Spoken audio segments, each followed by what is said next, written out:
Welcome to the channel. Hey everyone, in this video, we're going to talk about the Microsoft Excel interface and its different components. Excel is a powerful tool that is used by millions of people around the world for data analysis, financial planning, and much more. The first component of the Excel interface is the ribbon, which is the main navigation bar at the top of the window.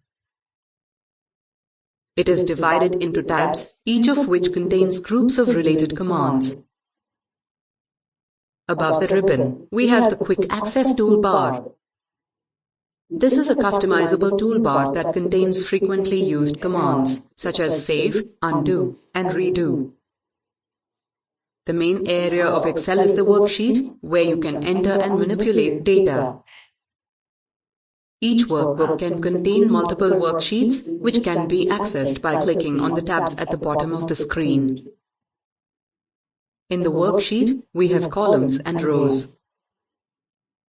The columns run vertically and are identified by letters A, B, C, etc.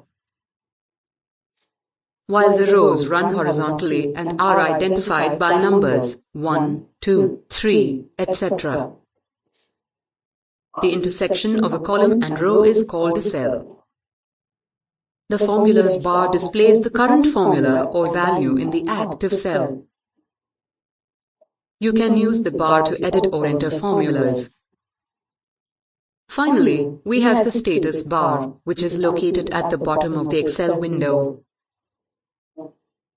It displays information about the current worksheet, such as the current cell mode, the average, minimum and maximum value of selected cells, and more.